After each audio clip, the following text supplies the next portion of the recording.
will Sie alle ganz herzlich heute in der Bundespressekonferenz begrüßen zu einer Stellungnahme zur aktuellen Lage im Iran. Ich begrüße dazu Reza Pahlavi und ich begrüße Herrn Forsyth, der ihn als Sprecher begleitet. Lassen Sie mich als kurze Vorbemerkung sagen, dass uns als Bundespressekonferenz sehr bewusst ist, dass diese Einladung an Herrn Pahlavi zu vielfachen Debatten und Diskussionen geführt hat. Wir haben Herrn Pahlavi in den letzten Monaten als gewichtige Stimme innerhalb der iranischen Opposition wahrgenommen, und in diesem Sinne haben wir ihn heute auch in die Bundespressekonferenz eingeladen. Die Bundespressekonferenz steht als regierungs- und parteiunabhängige Organisation von Journalistinnen und Journalisten für den konstruktiven und sachlichen Dialog mit verschiedenen Positionen. Wir verstehen uns als gelebte Demokratie und Pressefreiheit und finden gerade deshalb, dass auch die Bundespressekonferenz heute dafür ein geeigneter Ort ist, diesen Austausch vorzunehmen. Das heißt selbstverständlich nicht, dass wir uns mit den Positionen unserer Gäste dann auch gemein machen. Dazu vielen Dank. Wir kommen jetzt zu einem Eingangsstatement von Herrn Pahlavi, dann kommen wir zu den Fragen. Wir haben bis 11 Uhr Zeit. Herr Pahlavi. Thank you very much. Members of the press, ladies and gentlemen, good morning. Today I am here before you to speak of the war that has gone unnoticed by too many. A war against the Iranian people by an occupying regime. It is a war that has been going on for 47 years. A war in which the regime just slaughtered 40,000 civilians. And a war in which there is no ceasefire. After years of repression, in January, millions of Iranians rose up. Tens of thousands died. But they did not die for a nuclear deal. They did not die for reform and more of the same. They died for freedom and to reclaim their country. The international media speak of the latest twists and turns of so-called diplomacy, ceasefires, negotiations, deals, but ignores the facts on the ground. A generational revolt, the most profound uprising in Iran since 1979, uniting all Iranians across each of our 31 provinces, and in more than 450 cities, and yes, even elements within the state apparatus itself. When legitimacy dies, power begins to crumble. As Chancellor Merz declared, if a regime can only hold onto power through sheer violence and terror against its own population, its days are numbered. The question is not whether change will come. Change is on the way. The real question is how many Iranians will lose their lives while the community of Western democracies continue to merely watch. As we speak, atrocities are still unfolding that the world cannot see because the regime has blocked internet access while silencing the witnesses. Its operatives hunted wounded protesters in hospitals and executed them in cold blood. Bodies were collected by dump trucks. Families searched through rows of unmarked body bags. 40,000. The number is too large to comprehend, too abstract. So let me tell you just one of their stories. Saleheh Akbari was a 38-year-old nurse during the January uprising. She and her husband, Ahmad Khodai, opened their home to wounded protesters, people too terrified to go to the hospitals because the regime was hunting them down. They treated the injured, they hid them, they saved lives. A few days later, regime agents stormed in. Saleheh threw herself between them and her husband. They shot her point blank in the heart, in front of him and their young child. She died in his arms. But then came the unspeakable. Agents who had recuperated her body raped her corpse, photographed the desecration, and sent the images to Ahmad as psychological torture. Broken by grief, he posted a final goodbye on Instagram and attempted to take his own life. Arya Ali Dost, 23 years old, wanted to pursue a career in real estate until the regime killed him in the January protests. His mother is here with us today.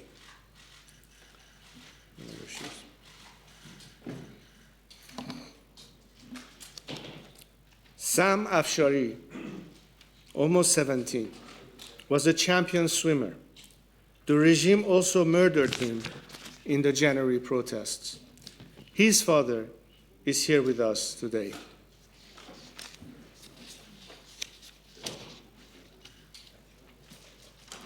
Mr. Afshari and Mrs. Ali Dost will be here with me after I take your questions, and I hope you will speak with them too. I urge you to listen to them. There are more. In the last 2 weeks, 19 political prisoners have been executed. So let me ask you, do any of you know their names? Have any of you written articles about them? Have you looked into this at all? I read in your newspapers about the tragedies of war. But what of the regime's crimes against my compatriots? It is committing crimes against humanity as we speak. Will the free world do something or watch the slaughter in silence? There are people waiting for the answer. Their lives are literally on the line. As we speak, 20 political prisoners have been sentenced to death and are awaiting execution. Do you know about them?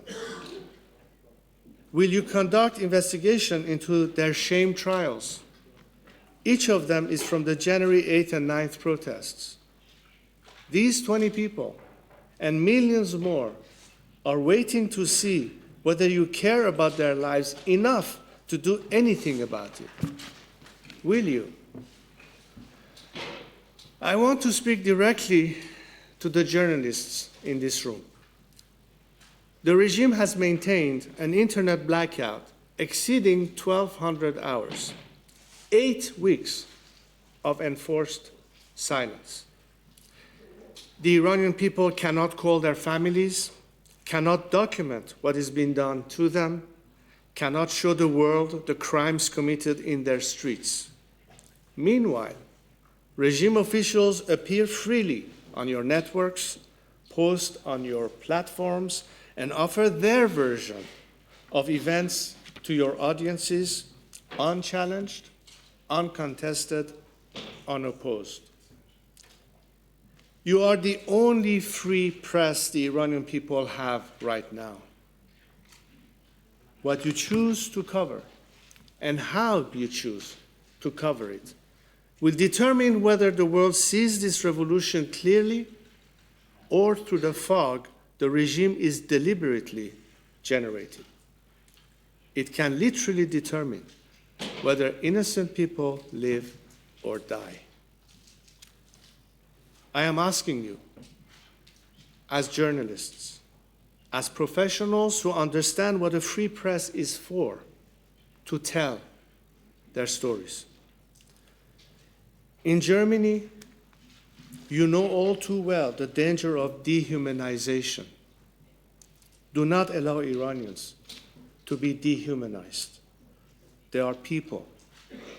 They are brave people. They deserve for their story to be told. President Zelensky told me recently, the world did not help the Iranian people enough. It stood aside, and by the time politicians began forming positions, the Ayatollah had already killed thousands.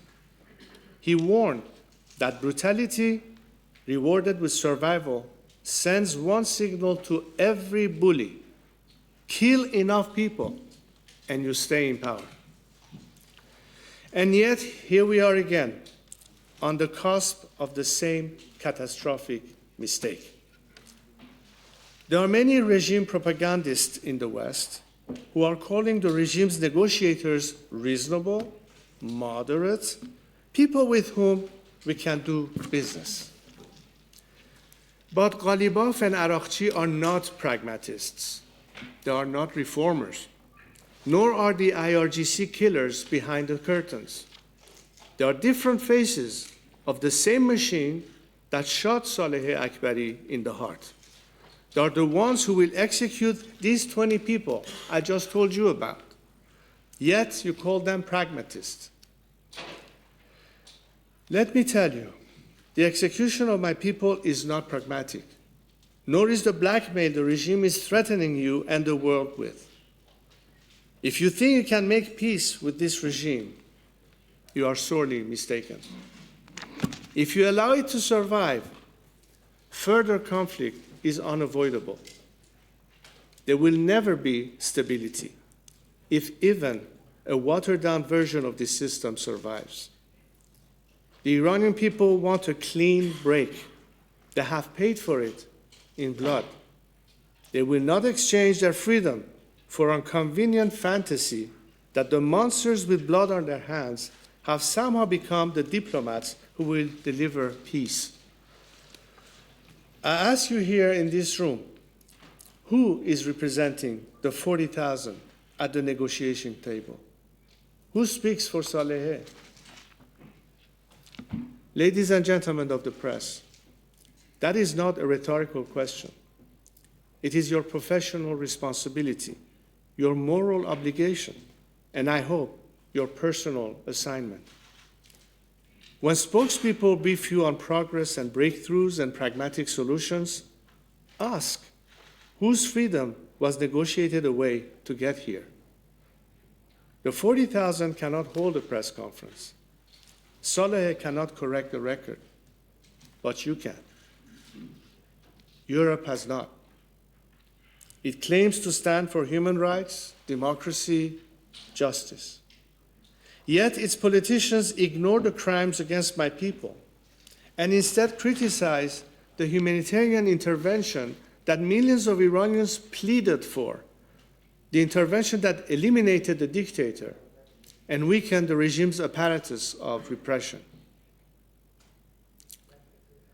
88 years after Munich, we gather here in Berlin to ask whether the world will now stand with the people of Iran or continue to engage with the perpetrators of crimes against human dignity, whether it will stand and fight for good or bow to appease evil.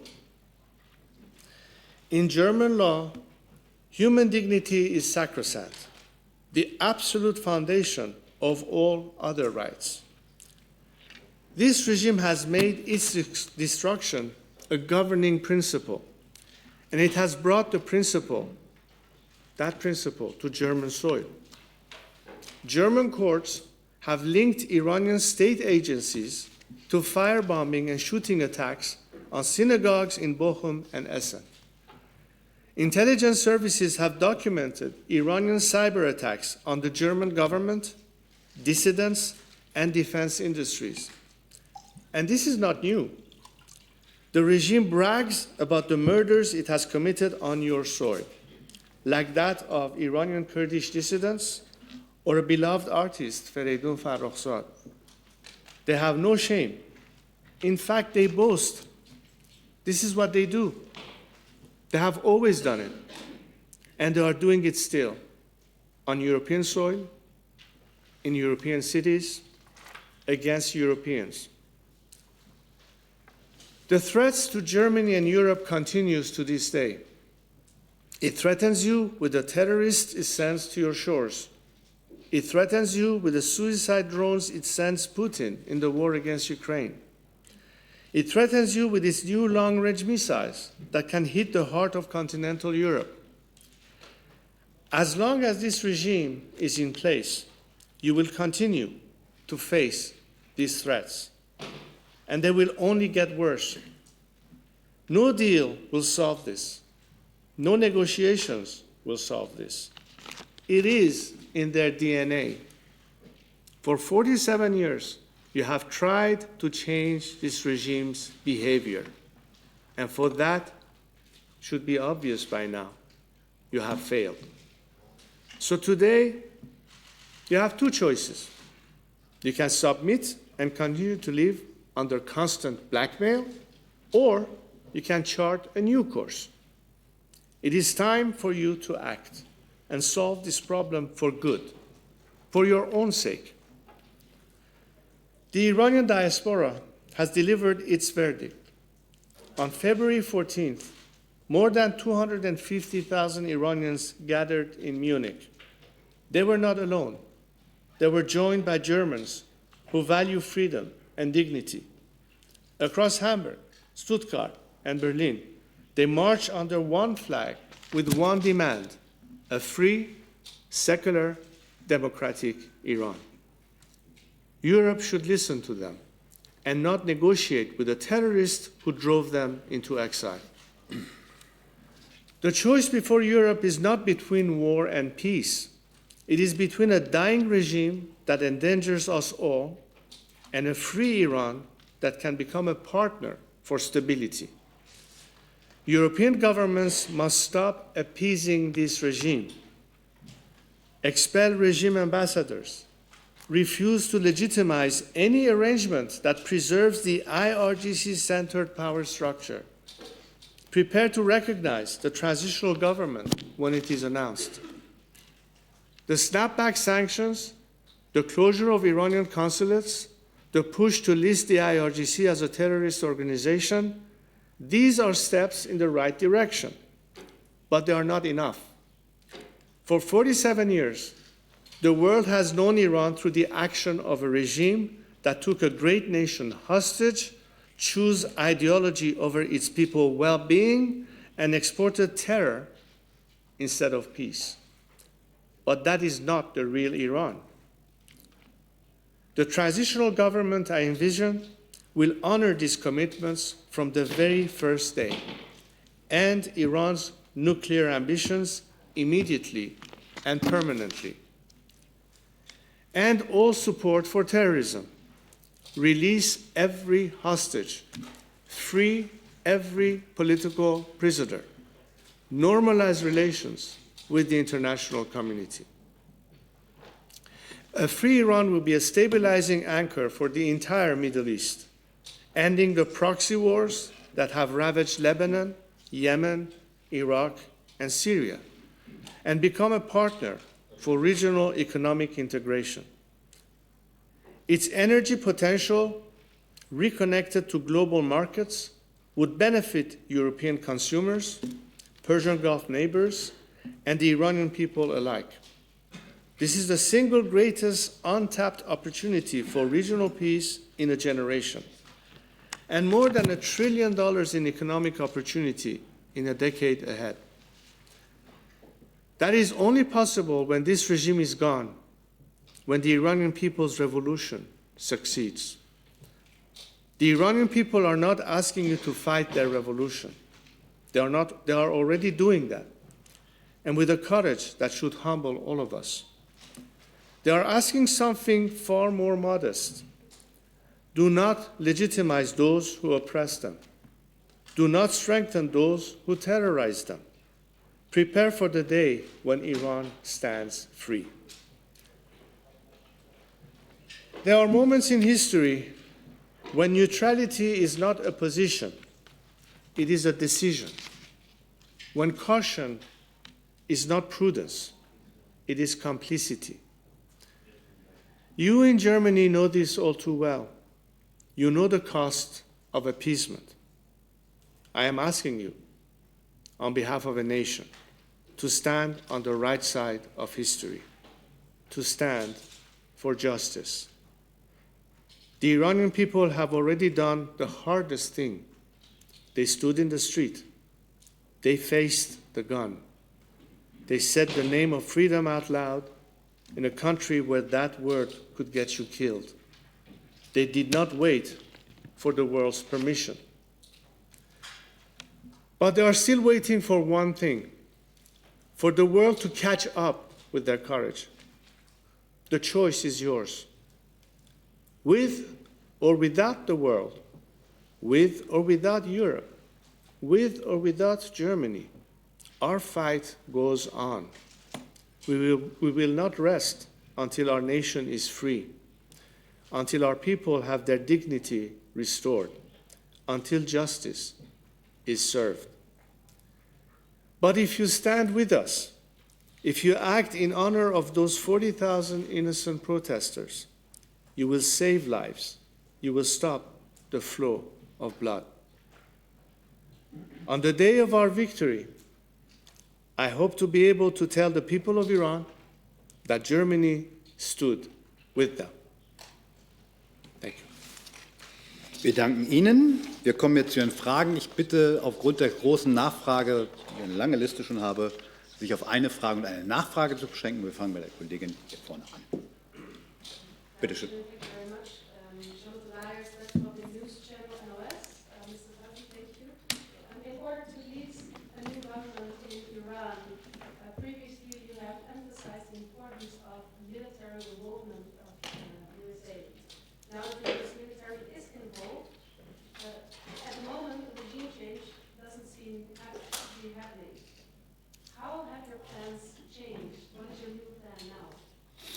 The strategy is ultimately for people to be able to reclaim the streets. Obviously, when you are faced with such level of brutality, you have to strategically retreat until the time comes for them to safely return to the streets again. This is why a continued campaign that would give them minimal protection so that the regime's thugs on the streets cannot shoot to kill people that come out of their homes, that at least gives us an equalizing chance to have a real opportunity for that. The importance of that intervention was exactly the argument that people that are defenseless, that are hostages, need to have some level of outside assistance. That's a factor in our cause for liberation. This protection, how does it look like? Absolutely. Could you please speak louder? How will this protection look like if there is no presence of military in the street? Because the very same people, when they see that the regime was on the retreat, and that's when they started moving forward, were all of a sudden faced with this brutal reaction. Understand that the regime, in the meantime, is crumbling. There are internal rifts. There are people that are refusing to show up to work to repress the people. They have refused to carry out orders of repression, to the point that the regime had to import over 5,000 elements from outside of Iran, not even Iranian citizens. They come from Afghanistan, they come from Iraq, they come from Lebanon, to do the dirty job, to hit the people. At some point, the regime is going to run out of resources. They're going to run out of the ability to pay their mercenaries. This is an opportunity for the people again. We have to adjust to the reality on the ground. That doesn't mean that we abandon the fight. But the reason I'm here to tell you how important it is for the world not to be observers, to intervene, to act in a humanitarian way, meaning in order to save more lives, you cannot throw the people to the streets to be butchered. They need to have some level of support and protection. That's why foreign intervention was necessary. Otherwise, it would be very difficult for people to think that they can single-handedly and defenseless and unarmed face the brutality of the regime. That's the leveling element. Frau Dudin. Das ist völlig okay. Also Sie können die Fragen auf Deutsch oder auf Englisch stellen, sodass wir haben eine Simultandolmetschung. Bitte. Trump hat die Waffenruhe mit dem Iran jetzt auf unbestimmte Zeit verlängert. Was halten Sie von seinem Vorgehen und was würden Sie sich von ihm wünschen?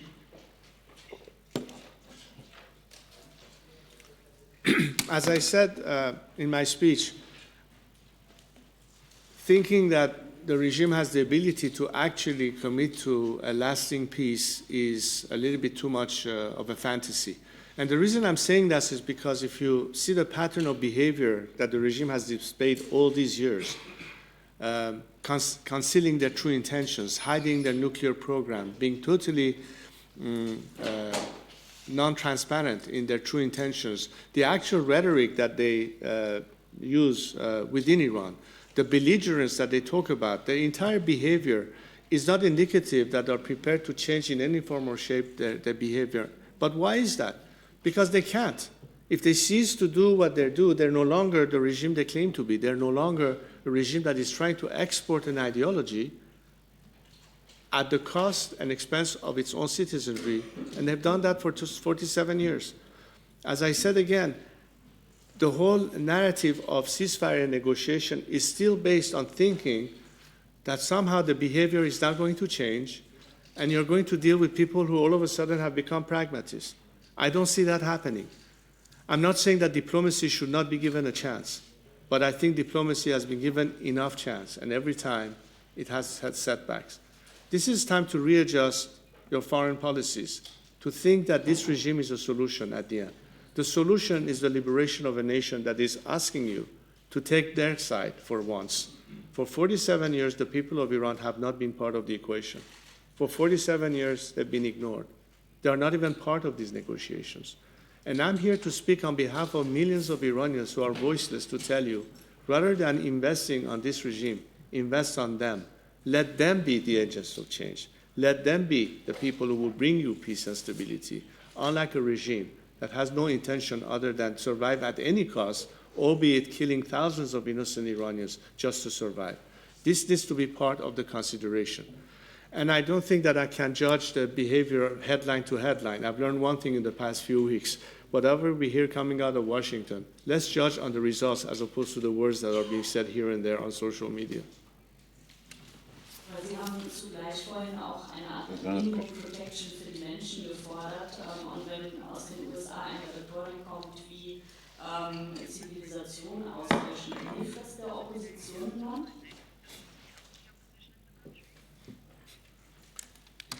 You know, Iran is a country with 25 centuries worth of civilization. For a country that has hardly been on this planet for 250 years celebrating their independence, I don't think that any government or any foreign country can determine the survival of a civilization or not. We as Iranians are proud of our civilization, and nothing can change that. The reason is that acknowledging the people of Iran is the best way to preserve not only your own interests, but also preserve a civilization that actually has contributed to the world. I find it surprising that if you realize that Thomas Jefferson actually was inspired by the first Declaration of Human Rights that Cyrus the Great implemented 25 centuries ago. And it is actually within the principles of the US Constitution to talk about Iranian civilization being wiped out. I think this is just words. I'm not taking it seriously. And I think that Iranians will pretty much tell you that we've survived many onslaughts. We have survived many invasions by the Arabs, by the Turks, by the Mongols, and we're still standing. And we will continue to stand. And the reason I'm saying this is because if you look at the energy on the streets of Iran, if you follow the streets of Iran, if you see to what extent people are proud of their culture, their heritage, and you can see it also through the diaspora that despite the fact that they've been forced into life outside of their own countries, how proud they are of their culture. Nothing will change that. So I'm not at all frazzled or intimidated by any statement that challenges our civilization. On the contrary, I think the world is beginning to recognize that how different Iran can be when the people of Iran are freed. And they are the ones who will tell you, we are not warmongers, we are peacemakers. The reason we have been brought to a situation of war is solely because of this regime. This regime is responsible for bringing us to where we are today. For years, I pleaded with the Western governments, do not appease the regime. The day will come that you will finally have to face confrontation. I always said we have to avoid conflict. But the continued policy of appeasement has led us to a point that now we are facing actual war. The responsibility is solely on that of the regime. So the world should not add insult to injury by punishing the Iranian people. The world should stand with the Iranian people and help us put an end to this regime. That's the war that is going on. Remember what I first said in my speech. There's a war going on, the war of the regime against the Iranian people. Now the regime is trying to deflect attention and push the narrative as if they are the victims all of a sudden, and the world is against them. No. They are the first culprit in bringing us to a situation of conflict. The sooner this regime is gone, the conflict will end also. Not by means of negotiation with the remnants of this regime, but by helping the Iranian people overcome and topple this regime. That's the ultimate solution that will bring us an end of this conflict and all these narratives or all these statements that we hear now and then. The solution lies in that ultimately. Herr Jung. I'm sorry, I have a hard time identifying where the sound is coming from. Can you also raise your hand so I'm looking in the right direction? Right there, over there. Oh, okay. In the middle. Now I see. I have a personal question, since we can see outside that you're here with the help of the lobby group Europe-Israel Press Association. The Israeli government supports you taking over in Iran, and the same government, that's the same government that started a war of aggression against your country with the US. So many people around the world think that you are an Israeli asset. Are you? Of course not. But I'm a friend to Israel and the Jews, and I tell you why. Because again, as a descendant of Cyrus the Great, we take pride of the fact that the very cornerstone of human rights happened at the time that Cyrus the Great, through his cylinder, which is displayed worldwide, that is referred to in the whole of nations as the United Nations, was what coined the very principles of liberty when he freed the Jewish slaves in Babylon and helped them rebuild their temples in Jerusalem. Iranians and Jews have a biblical relationship. In fact, the only two countries that can claim that. In modern history, Iran wasn't the only country in the Middle East that harbored Jews that were escaping Hitler and his regime and were given refuge in Iran. That's part of our history. That's part of our tradition of harboring persecuted people. Jews in Iran were free to practice their faith before the revolution. I'm fighting for their rights to be restored, and that of any other religion in Iran, because one of the cornerstones of human rights should be protecting people in their freedom of religion. That's what I stand for. And I don't need to be an agent of anyone to do that, but I'm an agent of my people. I'm the agent of the Iranian people. I'm standing here because tens of millions of them asked me to be their voice, to talk to people like you today and explain their vision of the future. Thanks for the clarification. And regarding your plan, correct me if I'm wrong, but you have never excluded to restore a permanent monarchy with a democratically elected government serving in your name. Why is that?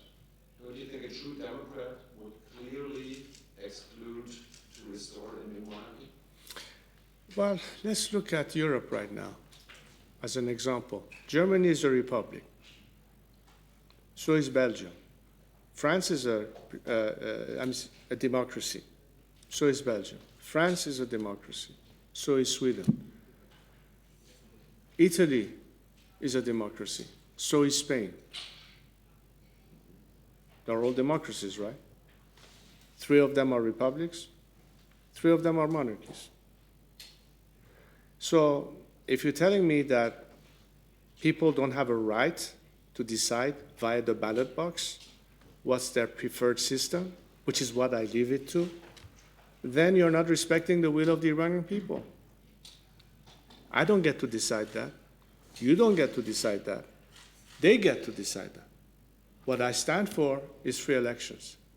What I propose is a process whereby, through the ballot box, the majority of the Iranian people will have to decide what is the best system suited for their interests. They get to choose.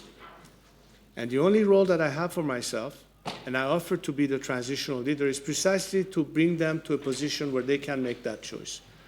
And I think democracy is not about eliminating democratic options. It's by allowing people to have choices. So we're not subtracting, we're just allowing people to have a choice, provided, of course, that it is a democratic option. Not every option is democratic. That goes without saying.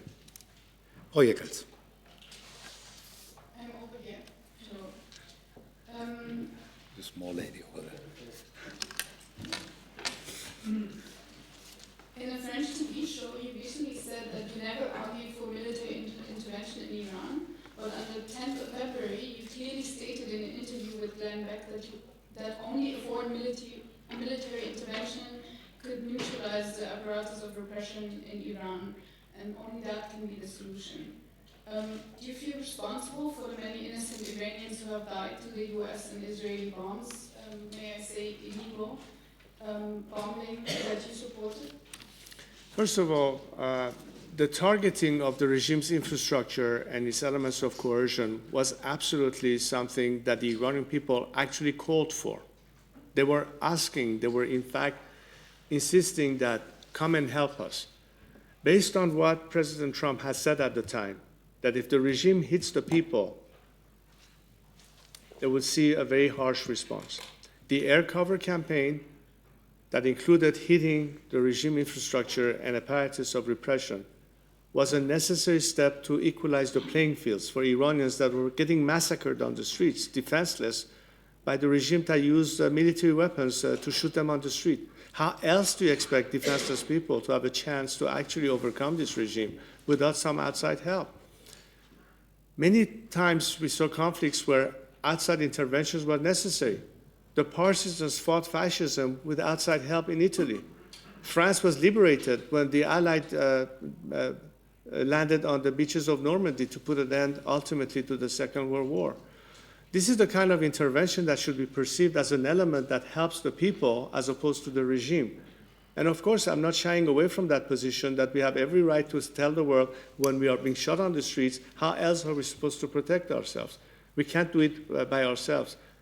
In fact, that was in the interest of protecting more lives from getting lost, because the more the regime has a means to suppress people, the more casualties we will face. This is something that, in fact, limits the casualties as opposed to add to the casualties. And no one likes to see civilian casualties. Of course I don't. Of course we ache for anybody that has been collateral damage. But we are not apologizing for calling for our freedom. We went to the streets and I told people on the eve of that protest, why don't you chant your slogans, whether from home or on the streets, for freedom? And that's what they did. The result was the regime massacring people to the tune of 40,000 people or more in less than 48 hours. Should we say, oh, the regime will kill us if we call for our freedom, so we better not ask for it? What person, what patriots will shy away from asking for our freedom? That's all we did. So I think the world should be apologizing to Iranian people for ignoring them. You should be the ones apologizing to the Iranian people that for 47 years, your governments have appeased this regime. You turn your back on the Iranian people. They didn't rise up only this time. They rose up many times in the past 40 years. They rose when Khatami became the first president. He threw students from their dormitories when they were protesting the fact that he was not delivering on his campaign promise. Later on in the Green Movement, they were thrown under the bus yet again. During the Women Life Freedom Movement, symbolic gestures, but still continued appeasement of the regime. Even today, as I speak to you, you're shifting back to a mode of appeasement. I think you should be apologizing to the people of Iran for appeasing the regime as opposed to having their back. I'm here to tell you we are asking you this time to support the Iranian people. And we're not going to apologize for that demand because I think the Iranian people deserve your support. And I told you we will fight the fight regardless of whether you help us or not. But let that be on your conscience. Again, on French TV, I think you asked too many questions. Let's skip some. One more question, that's my right. Again, on French TV, you clearly stated or you denied the fact that you supported military intervention. Yes, I do. I did. Of course I did. And I told you. I just told you the reason. Please let me ask my question. You denied the fact that you support military intervention. Now, again, you legitimize the military intervention. I have another question. Your wife has in the past shared a post with a poster that says death to the left. Do you distance yourself from this sentiment? Is that according to your own values and the values that you want to bring if you ever were to be the leader of Iran? Look, when my wife and many other Iranians were marching on the streets of Paris during a protest during the Women Life Freedom Movement, they were heckled by the very same left that you say by chanting slogans calling for the Shah's death or things of that nature. So nobody should be defending that kind of language coming from whatever side it is. I do not condone it. I do not defend it. I think that's below the standard of pluralism and tolerance. But The real issue is to understand what the Iranian people now are focused on. It's not about the left or the right. It's about liberation versus captivity. It is not about who will win the vote at the end of the day. It's about the fact that we don't have the choice to vote right now under this regime. Let's be focused on what's at stake here. And be careful about the narrative that the regime and its elements keep pushing to try to split the Iranian opposition. A narrative that are carefully engaging in social media, in cyberspace, to provoke tension, to provoke conflict. Many of these accusations come from fake accounts on Instagram and on X. You should know better as journalists. So I ask you to be more diligent and dismiss those fake accounts or those fake narratives that is aimed solely as an attempt to derail the situation. But yes, I also will defend the fact that we should not promote or say that hate speech should be part of the equation. It is frowned upon, it is not acceptable, and I, for one, have always condemned that kind of behavior, and I'm on the record for it. Die Kollegin, das Mikro. Okay, bitteschön. Ja, ich selbst, habe es gesehen. Ja, Sie sind dran. Ja, danke. Auf Deutsch. Question on German. Danke, Herr Pahlavi, Laura Schippel von Web.de und GMX. Sie sind hier in Berlin, um Bundestagsabgeordnete zu treffen. Wie bewerten Sie denn den Fakt, dass die Kabinettsmitglieder sich nicht mit Ihnen treffen wollen, und was erwarten Sie von Deutschland?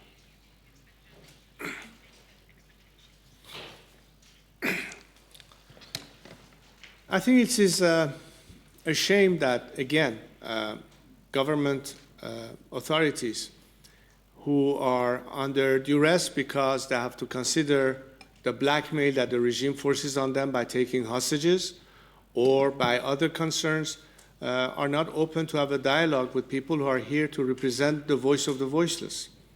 I'm not here to campaign for myself. I'm here to tell them, hear out the Iranian people. Understand what is going on the streets of Iran. Understand what is their ask from your respective governments, governments that supposedly stand for freedom, who stand for human rights, who stand for equality. But when it comes to an opportunity to implement it, you choose to continue negotiating with a regime that has demonstrated its complete violation of all of these aspects. And we are here to say, how can we be protected in the sense that instead of allying with us, as people are fighting for the very same values that you're supposedly defending on your soil, you are in fact allowing for a continuity of a regime that is repressing us and denying us all these rights. We are trying to liberate ourselves, and the solution to all of the problems that you face, pragmatically speaking, security concerns, terrorism on your soil, the spread of Islamic radicalism in Europe, and many other aspects of it, all connected to the continued survival of this regime in Iran. That's what's at the equation. Don't look at it necessarily because it's purely a matter of humanitarian concern. Out of your own interest, you should consider what is happening, because the situation is not going to get any better. The situation could even get worse. And who knows by then how much damage will be done. This is a golden opportunity when this regime has been never as fragile as it is right now, to be done with. This is not just the concerns of Iranians. Many countries in the region right now are telling you this, that this is a wounded beast that will strike back with revenge and retaliation. It's an opportunity to put an end to it. See that as the ultimate solution that will immediately eliminate many of the problems we're facing. It's not just about humanity, it's not just about human rights and democracy, it's not just about stopping execution, it is also stopping migration, it is also putting an end to energy dependence and curbing to another form of blackmail that comes from Moscow this time on your energy requirements. Imagine all the economic opportunities and what it will mean to your economies once Iran is freed. These are the kind of calculations that ought to be the focus of your governments. This is the kind of discussions I'm having with your parliamentarians and various political parties. But if your governments continue to focus only on somehow maintaining the status quo, you're neither helping us liberate ourselves, nor are you truly addressing the concerns that you will have down the line. This is what ought to be the focus. But if I'm denied an opportunity to explain that to your leadership, I wonder how else they're going to be able to have that kind of assessment. Did we ask you not to talk to the regime? You have. Diplomacy is diplomacy. But I think it should be the prerogative of democratic governments not to be dictated by a bunch of thugs and terrorists who you get to talk to and you don't. It's not their prerogative, it's yours. Exercise your prerogative as democracies. You're entitled to talk to whoever you want, but not succumb to their blackmail so they tell you who you should talk to and who you shouldn't talk to. I'm sure the German people will expect that too from their governments. Wir machen hier vorne weiter. Da. Ja. Hi, I'm Anna Marskevich with CBS News. So you supported the U.S.-Israeli bombing in Iran, but clearly 7 weeks in, the regime has not collapsed. If anything, it gets stronger and more hardline. Did you have, or do you have a reality check after 7 weeks? Do you think that eventually there could be a renewed change? And also, aside from military strategies or even policies, what did the West get so wrong about Iran? First of all, your characterization is not something I agree with. The regime has been severely hit. It has been severely fractured. There are dissensions among the ranks. There are defections that have begun weeks ago, even months ago, elements both within the military and security forces as well as the civil bureaucracy. There are some people looking for a way out of this regime. The decisiveness of putting more pressure on the regime is a huge factor that will make people decide when it's time to abandon ship. However, if all of a sudden in the middle of a campaign, everything comes to a stop, whoever had an intention to do something about it might step back and say, wait a second, what's going on here? One day they talk about strike, the other day they talk about ceasefire. One day they talk about negotiations, one time they talk about hitting Iranian infrastructure. Well, which one is it anyway? Point is, it creates confusion. But if the campaign continued in the sense of giving at least the minimal aerial protection, which is what was happening, the drone coverage, that was a necessity, as I said, for people to at least have some degree of equaling the playing field for themselves. But to see it through, and ultimately, when it comes to who are the boots on the ground, because that's one of the expressions that you often hear, well, it is the people of Iran who are the boots on the ground. We're not expecting foreign military to land on Iranian soil. We have to do that part ourselves. So Europe says, you know, we don't want to be involved in conflict. We don't want to be sending troops and all that. Fine. But there's a lot of things that Europe can do that it hasn't. Nothing has been done to help us with internet connectivity. Nothing has been done by putting more pressure on the regime to stop executions. Nothing has been done to force them to release political prisoners. Yes, there have been some steps taken, like putting the IRGC finally on the list of terrorist organizations. As I said in my speech, that was a good step, but it's not enough. Expelling their ambassadors, shutting down their chancelleries, expelling elements that are directly tied with the regime's operations here to threaten citizens of this country, or be involved in terrorist act, or money laundering. There's so many other aspects that the world can do to at least indicate that they're not going to reward the regime on its behavior, and also be supportive of the Iranian people in different ways. Not everything comes through military conflict. A lot of it comes with actually strengthening and helping civil society in Iran. We need a lot of help in the process, because this is a two-phase issue. We're not just talking about a campaign of putting an end to the regime. A lot has to do with the transition part. And that's an element that is part of the discussions I would like to be able to have with governments, to explain to them what will happen once the regime collapses. Because I've been asked this question many times by journalists, by diplomats, by people in government. What's next? What is going to happen? Are we going to have another scenario like what happened in Iraq or Afghanistan? And I explained to them, first of all, Iran is very different than Iraq or Afghanistan. And also because, contrary to what happened then, the void can be filled, and the explanation of how we intend to fill them, and all the components. And all these elements I was telling you about that are looking for an opportunity to effect are part of maintaining the stability of the transition post-regime collapse. So when you are not clear in your intentions, when there's all of a sudden a stoppage of the momentum, that creates an element of confusion and unclarity. Not because the campaign was wrong, but because it's not carried out all the way it should finally put the final nail in the coffin. The regime has not been more strong. Yes, they are vengeful. Yes, they are building up their narrative, but I think that's not a sign of strength. That's actually a sign of weakness. As I said, they are importing foreign elements to do the dirty job on the streets because they cannot rely on their own elements to do the dirty job for them anymore. This, to us, is a sign of the regime crumbling. It's a sign of people defecting, which is good for our cause and bad for the regime. I just hope that, as journalists, you monitor that. I just hope that you understand the reality on the grounds in Iran, not the narrative the regime is trying to push through its propaganda machine, and currently they have exclusive opportunities to do that because Iranians don't get to tell their stories. You can't hear from them because you've been cut off. So what can be done so you can actually hear what the people of Iran have to say about this? That's really part of the missing element here, and we're trying to do our best to communicate these messages to the world, to the international media, but I hope you do a little bit more on your part to be more inquisitive and be more aware of what's really happening on the streets of Iran, and not just to take whatever the regime pushes at you in their version and the narrative and take that as the reality on the grounds, because it's far from the truth, what the regime is trying to push through its propaganda machine. One more question? Yes. The civilian toll of the war, which you just called collateral damage, is so huge.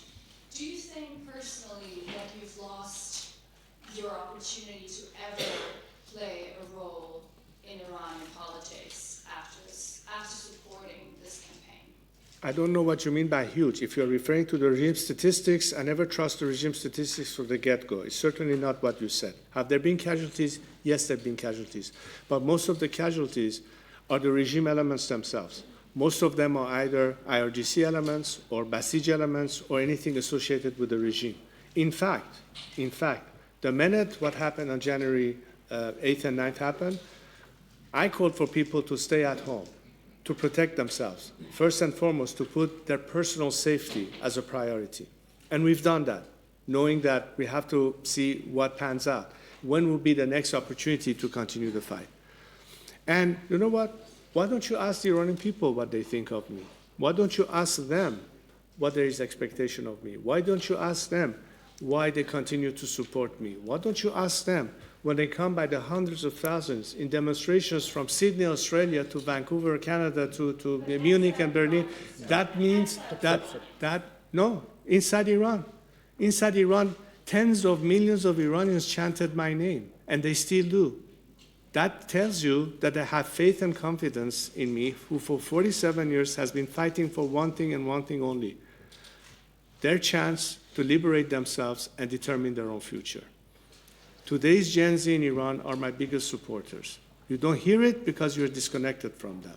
So please, go and do your own diligence. Don't push this narrative. Don't push this propaganda the regime wants to propagate. Ask them. You'll get your answer. But you're not doing that part. You're only reflecting what you hear by the regime, but not what the people have to say. I have full confidence that the Iranian people trust me in that task and continue to ask me to do my job in being their voice and lead this movement to their freedom. I have no doubt about that. You will find the truth one day when you will hear more from the people. Please try to do that. Reconnect to the streets of Iran. It appears to me, more often than not, that there is a disconnect between the world media, Western media, from the reality on the grounds in Iran. That is stupefying for me. I saw that to some extent in Stockholm, and I see another occasion. It looks like you guys are on another planet. You are not hearing what the people on the streets are saying. Maybe it's not your fault because you don't have that information, but seek the information. Don't prejudge based on something you interpret on a narrative that has been pushed down your line. Or maybe sometimes it's a narrative that you don't like to hear, because it doesn't fit yours. Whatever it is, the truth is on the streets of Iran by the millions. And I think there are many networks that cover Iran that have access to that information. I urge you to talk to Iranian reporters and journalists who know that fact, who can tell you about what's happening in Iran. They get much more information than you do. Many of them are present here and elsewhere. Talk to them. Talk to Iranian bloggers. Talk to Iranian activists to the extent that you can. Talk to people who are in touch with Iranian political prisoners. Talk to Iranians who are in touch with university professors, doctors, teachers, lawyers, activists. There are so many of them that are in fact connected to Iran, and a lot in the diaspora who can tell you about that. Be a little bit more investigative. That's really what a reporter is supposed to do. Go and find out the facts. The facts are there. I know they are. Maybe you haven't heard enough about them, but I assure you that once you do, you will come to the same conclusion as well. Ich weiß, dass ich mich jetzt gleich total unbeliebt mache, aber die letzte Frage geht an den Kollegen hier. Thank you so much. I'm the last. Thank you so much, Reza Pahlavi. My name is Ahmed Sanali from International TV. I have two questions. I don't know if we have time or not. Many Iranian citizens are concerned that issues such as political pressure, repression, the situation of political prisoners, and demand for justice are not addressed, are not being adequately addressed in Iran and US negotiations. In your view, how serious are these concerns? My second question, I ask both. Also, Iran and the US is officially in a state of ceasefire. In practice, the country, Iran is experiencing conditions like wartime. How can people and civil society group support the another in coping with this pressure? Do you have any plan for initiative to this regard? I want to make sure I understand the second part of your question. What it is that, could you repeat that part? My second question is, how can people and civil society group in Iran support one another in coping with this pressure? Okay. And what's your plan for that? Well, obviously, what is at stake is for, again, the fact that they are not even represented in these discussions. So part of the reason I'm here today is say, while negotiations are going on, what is that the Iranian people expect or their demands, and to convey that for the whole world to hear and for governments to take into consideration. So that's one aspect of informing the general public, public opinion, politicians, decision makers, journalists, so on and so forth. And again, part of the reason I'm saying that the most vital element to be reconnected to Iran and be able to access information that is pertinent and critical in any assessment or analysis is being connected to Iran once again. The internet blockage is a huge, huge element that is at stake. And I think part of the demand and discussions that is going on right now that should be included into the discussion. And as I said, at least perhaps if Europe is not at the negotiating table, but they should insist that part of the discussion addresses the question of political prisoners, addresses the questions of continued executions, and the fact that there's no ceasefire of the regime against its own citizenry, as they're sitting in Pakistan talking to the American side, and of course the internet blockade. This should be part of the demands, not just nuclear enrichment or the Strait of Hormuz or whatever else it is. So that's one thing.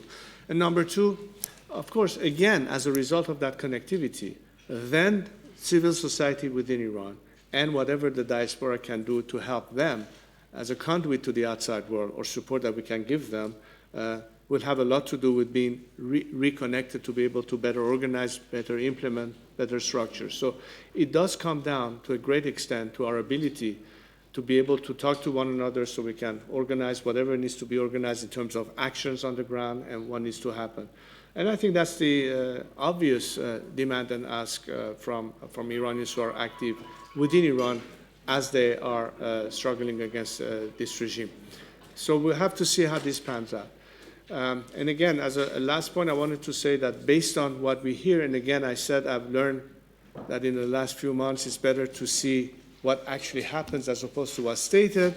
But the latest I've heard, I don't know what you've heard, is that if there is a ceasefire, it's going to be the next few days. So whatever that means and how long will that last, who knows? We'll have to see.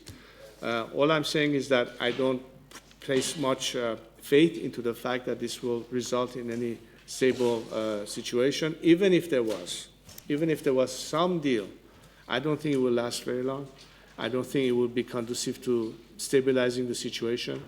I think the regime, as always, will regroup and regain some momentum to continue its proxy support and what have you, and we'll see a little bit more of the same. It will be a pity because in the meantime, Iranians are still getting slaughtered, the world is still unsafe, the region is still unstable, problems continue to flood into Europe, not to mention the footprints of the regime and terrorizing respective citizens of respective countries here. That hasn't stopped. And again, I say the ultimate solution is when we have a chance to be done with this regime once and for all, this is a golden opportunity not to miss. It would be a pity if we don't see an end of this regime now that it's so fragile and ready to crumble. They're begging for survival yet again. Don't throw them a rope this time around. This time say enough is enough. You've been given too many chances. You've never come clean. Forget about this. You've come to a point that you've slaughtered innocent citizens by the thousands. And again, I remind you what Chancellor Merkel said. A regime that does this is no longer legitimate. If legitimacy is gone, the people of Iran will not stop short of anything other than a clean break from this regime. And that's what counts at the end of the day. It's not what Donald Trump thinks. It's not what Bibi Netanyahu thinks. It's not what Chancellor Merkel or anybody else thinks. What's important is what the Iranian people, 93 million of them, think. That's what counts at the end of the day. That's what I'm here standing for. What they ultimately think of it and what they need to decide for themselves. I'm here to help them. And the reason I'm here talking to you is because we expect Western democracies to be our first bastion for help. We're not looking to Moscow. We're not looking to Beijing. We're looking to Berlin. We're looking to Stockholm. We're looking to Paris or to Rome for obvious reasons. Because we expect that coming from democracies to be helping us in our cause for freedom and democracy. And it would be a shame if the democratic countries decide to opt for indifference or silence and continue the element of appeasement. That is not the answer that the survivors of this latest massacre want to hear from you. And I hope we'll have a little time to talk to them, and they'll tell you exactly what the Iranian people want to see Western governments do, so that their children haven't died in vain, so they haven't died for nuclear enrichment, they have died for freedom. That's what really matters at the end of the day. Ich bedanke mich bei Herrn Pahlavi, entschuldige mich bei allen Kolleginnen und Kollegen.